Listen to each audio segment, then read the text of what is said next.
Recently, I had a comment that was posted on one of my YouTube videos that it was kind of disappointed that I didn't do more videos. And the real reason is I really haven't had time. I probably will get back to them soon, but right now, uh, I've got other things in my life that uh, I'm more interested in. But I did come across the fact that I had made a lot of Facebook Live videos, and there was a lot of good information in them that some of it wasn't in the videos that I had currently listed. So what I decided to do was list these to my YouTube channel. And I hope you enjoy them. I hope you find more knowledge in them.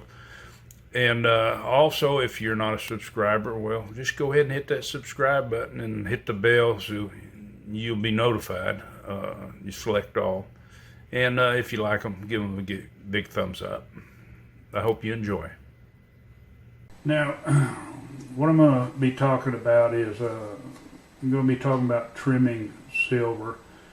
And normally we'd like to take and schedule these and let everyone know, but with my schedule lately, there's been a lot going on. I don't know, some of y'all know the club has been purchasing a new building, so I've been pretty heavily involved in getting everything straightened out with that. And as those of you in the South Central Federation know, that the convention was yesterday at the Houston show, so spent all day there, and I didn't know how things would look today, so I didn't have Cheryl go ahead and set up a live feed, but been discussing talking about trimming metal, or as in silversmithing actually call it piercing. I would call it sawing, but if you want to get technical, use whichever term you like. But that's kind of what we're going to be talking about, and of course it'll be recorded, so if you can't watch all the way through, you can go back and check it out later. Anyhow, let me see how much of a feed I have. Yes, okay, I'm getting comments. Hello, I've got a few of you there. So we'll give it just a minute or two more so people can have a little chance to catch up and tune in, and then we'll get started. But I don't normally talk about design, but with piercing, it's kind of, or in trimming, design is an important factor. And so I'm going to talk a little bit about it. I'm not a master jeweler or anything like that. I'm just like a lot of young hobbyists. I do know how to solder and work with the metal enough to teach others the basics. But we'll talk about design a little bit. I'm going to switch over here now to this other camera, and what we're going to talk about is design. Now, whenever I design something, and I'm not a fancy drawer like a lot of people, so my designs are going to be pretty rudimentary in kindergarten. I might work out 3 or 4 different designs with the stone. The stone I have is this piece of, as I call it, Benetti stone. It's starburst stone, but when I talked to John Benetti, I said that that name doesn't capture the stone with its chatoyancy. It's similar to Tiffany stone, except it's a new version. He's trying to come up with a one that's comparable, and it's close, but it's not Tiffany. But when you do a design, back up just a little bit. Now, like I say, I'll draw my stone out. It's the easiest way, and then I'll figure out what design goes with it. Because being I have such an ugly stone, nobody wanted to buy it in an auction, and I really thought it was a beautiful stone. I figured I would go ahead and mount this one up, and it's ideal because it is large. A lot of times when you do larger pieces and you're working with 22 gauge metal as a backing plate, normally on a larger one you would want something that thick, and make it solid. But you start adding weight anytime you start adding thickness to it. So one way of cutting down the weight is to cut you a design into the back of it, and being this Benetti stone, it has chatoyance on the back too. It's an excellent stone that you'd want to show off some of the back of it. So what we're going to do is generally we'll talk about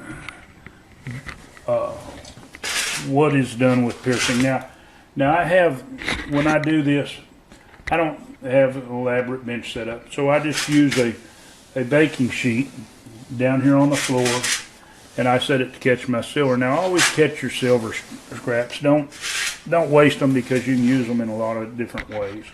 But anyway, what you would do is you would just drill you a small hole in this piece and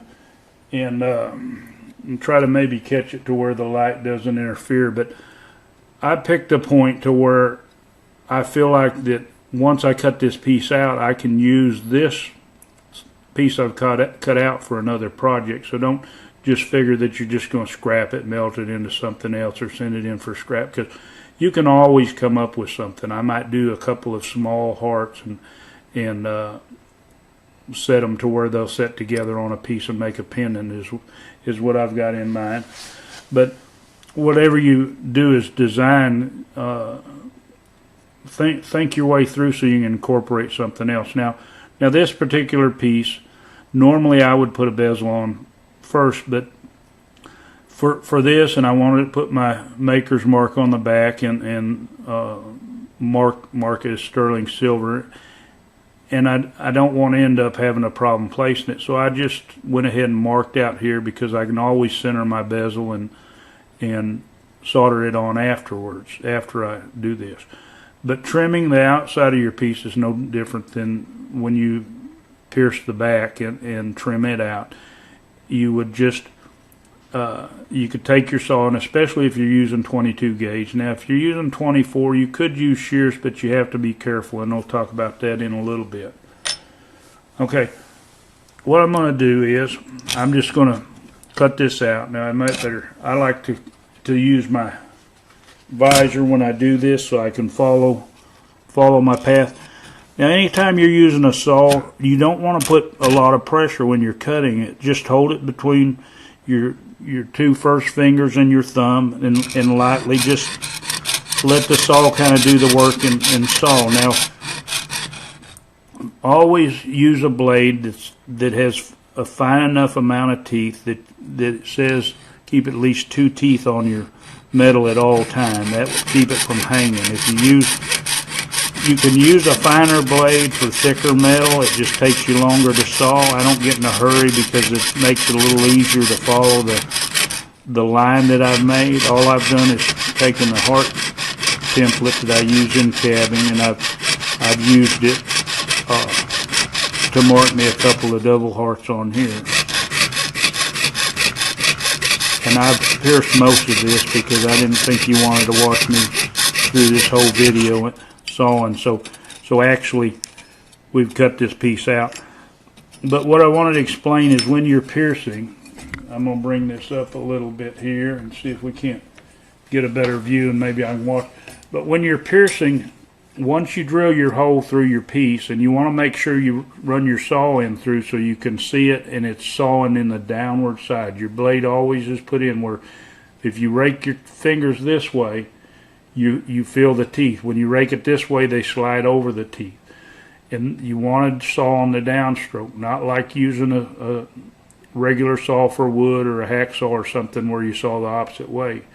If you try to saw that way, what you're going to end up doing is you're going to end up breaking blades. It's easy enough to break them,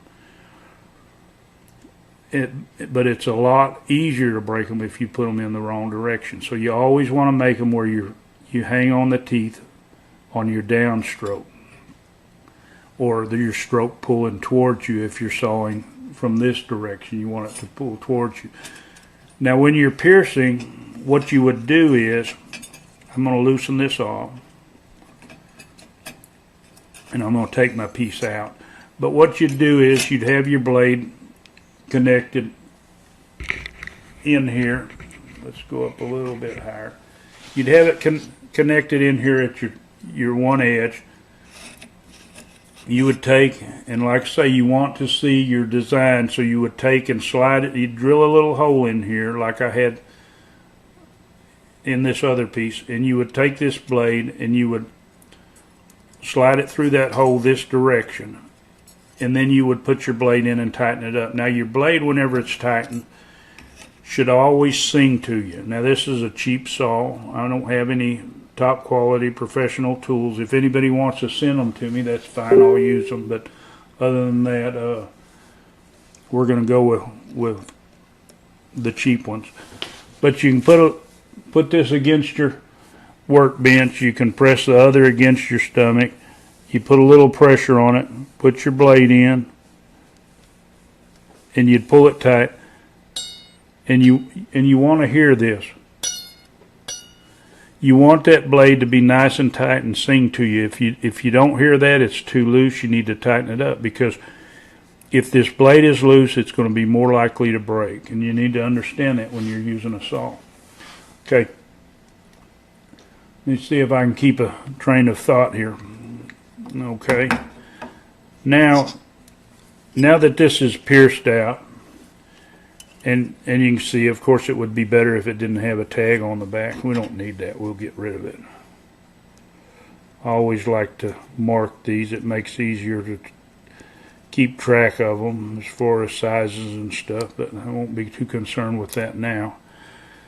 But when you put this on here, and once it's finished into a piece of jewelry, you'll have the design. Now, once you pierce this,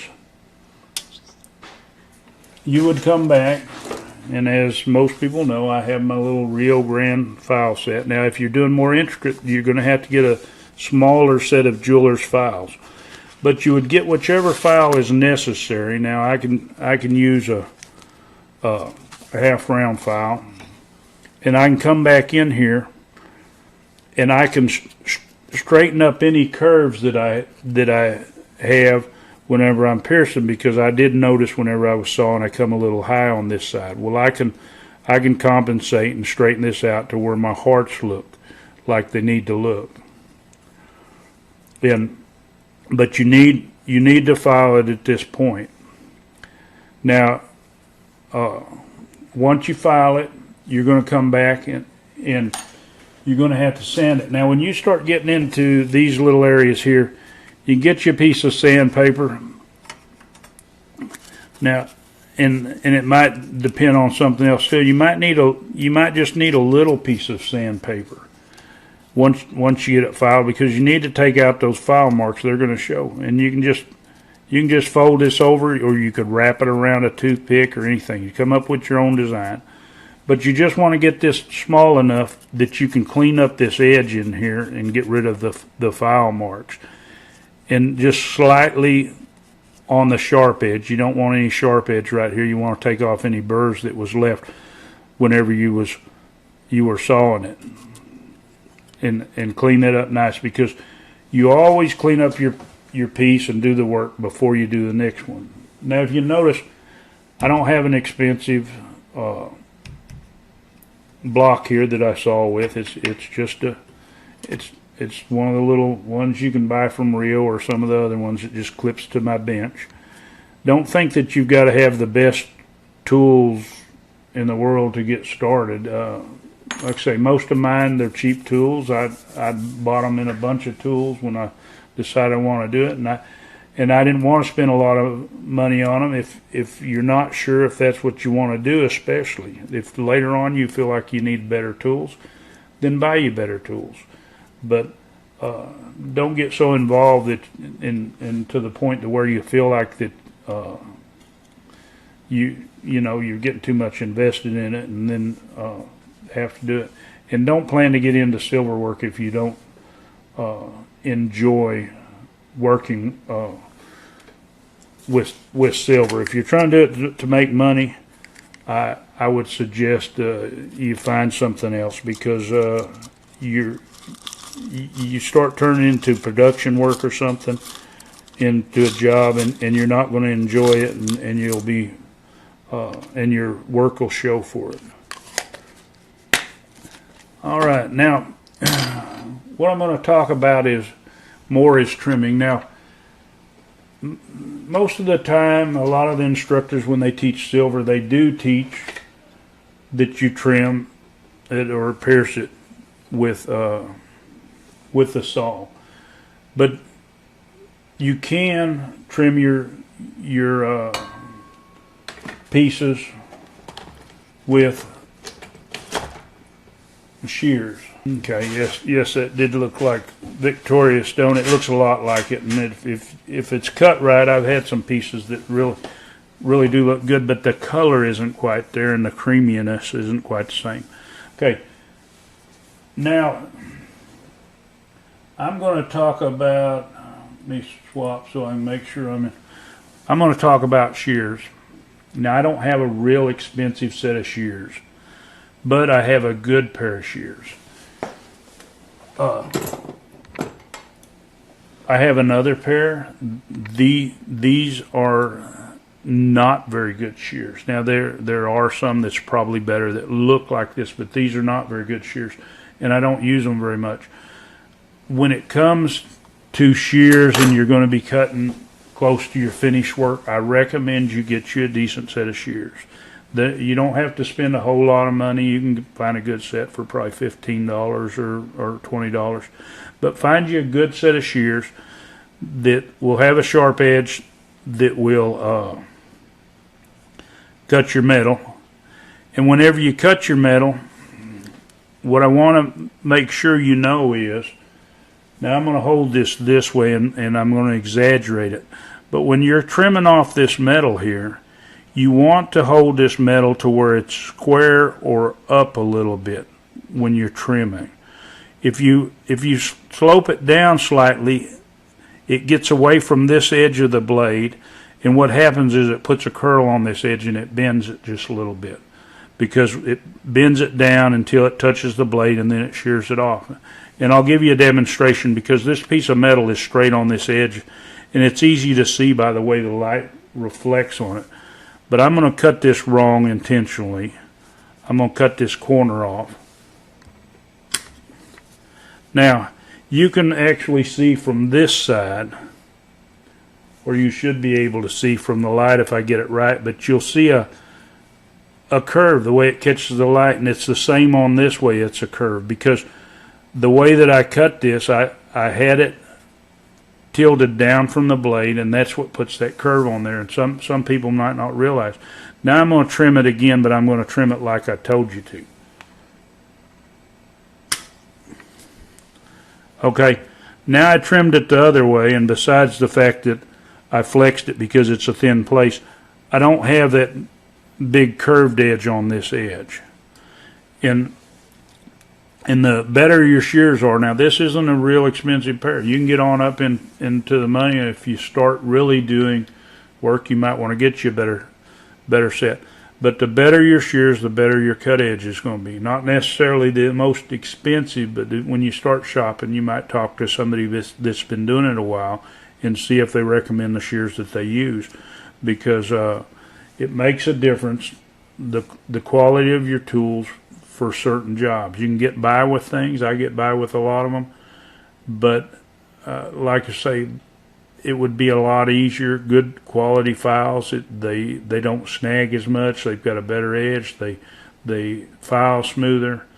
But make sure that you know whenever you use your shears, the big difference is, don't tilt your shears where your piece isn't resting on the edge that it's going to be cutting. Whether you're using a bench shear or whether you're using hand shears like this, make sure that you properly hold your piece that you're cutting off, because it does make a difference when you trim that piece, how this edge comes out. You're going to really bend it over if it's cut wrong. And after you shear your edge, like I say, anytime you're doing something, and I guess another thing to tell you, if you shear, now this has been pierced around the piece that was cut off, but if I had a bezel here and I was deciding to shear it, what I would do is first I would cut off about this distance away from the bezel, and I would shear it off there, And then if I wanted to get closer, I would come back and shear this other. That way it doesn't try to fold this piece. If you try to take a big bunch off, if it's a thicker amount of metal around it, my battery was telling me it was low on the computer. I guess when I moved it out, I probably should have, out here to my shop, I probably should have plugged it in.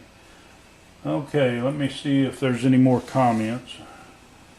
Yes, another thing whenever you're piercing is beeswax. Beeswax is a good lubricant for your saw blade, especially when you're going a long distance. It's easy enough, and a lot of people just stick it to their workbench right there. They'll run their blade through it occasionally. And what happens is it lubricates the edges of your blade, and it makes everything move smoother. You don't hang up as much. And that, yes, that is an important thing, and that's why that's one reason why these live demos are so important, because we have other people out there that are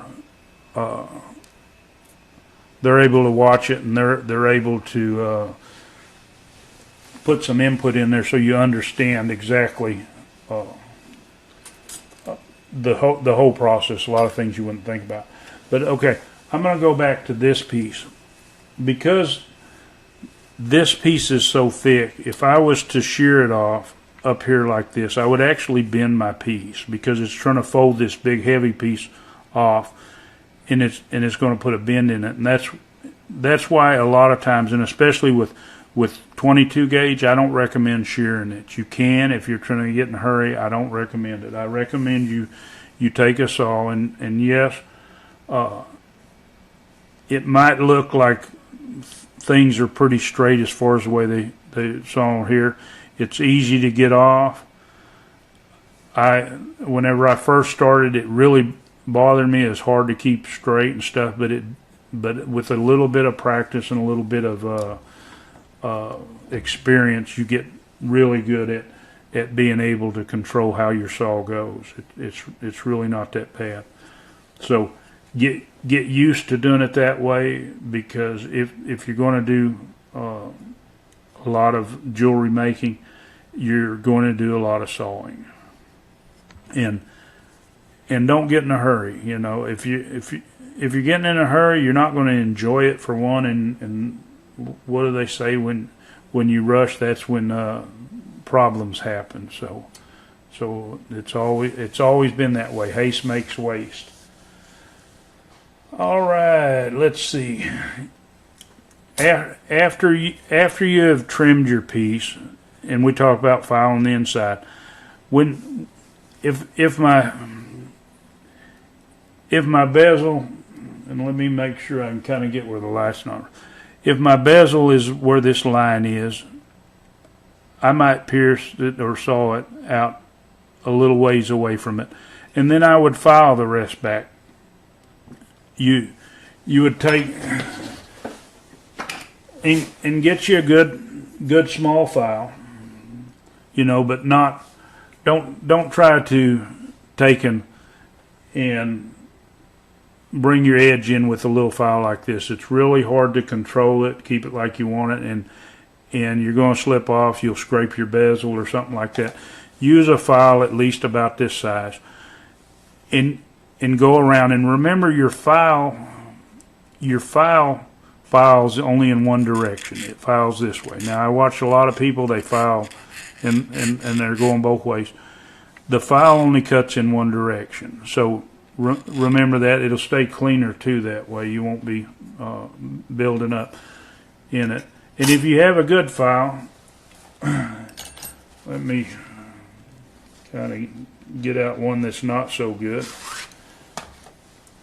This is one of my Rio files here, and you should be able to see it if it focuses in right, but you should be able to see it, but it has a lot of buildup in it. Now this one, you can see where I just rubbed on it there, but I taken this brush here, just out of a paintbrush. A good file cleans just this easy. a file that doesn't have a real good edge, and these are not high grade files, these are cheap files. They make some good smaller files. But as you notice, all this is built up in here. Now I can clean this. You can take a piece of brass, and you can take your hammer and flatten it real thin on the end, and you can take that and work it, and it'll actually cut grooves and clean this out. I just haven't had it, but I want you to know that that's the difference between files and some of the things that comes up with it. This one will still file. It just doesn't file as quick because it's got buildup in it and needs cleaned out. But be aware that's the difference. The edges on the cutting edges on a file, on a top quality file, the material is better and it cuts better. It's just like a knife. You know, if you buy a cheap knife, it might be good and sharp for just a little bit, but then it loses its edge, and that's the same way with files. And I always recommend don't use your files for something else besides that. I actually have a different. I use my little ones on everything, but I actually have a different, larger file that I use for copper. I kind of keep my copper filings separate from my silver, and it tends to want to build up or gum just a little bit more. So anyway, that should kind of cover it. It's not a complicated process for doing silver work, but as far as the different things, but I know some people were asking about trimming, and so I figured I would just do a little short thing to give some of those beginners a little bit better start at it. Now, if there's any questions,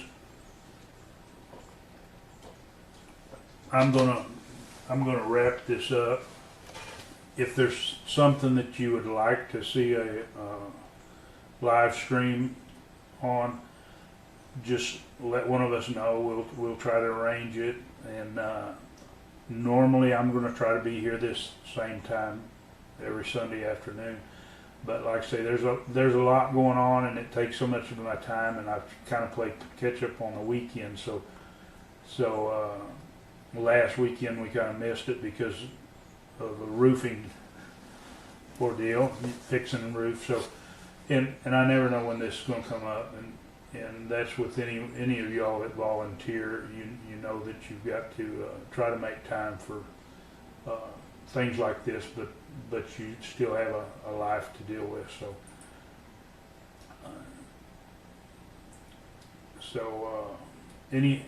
Like I say, anything else you want to know about, just let one of the administrators know, or post in the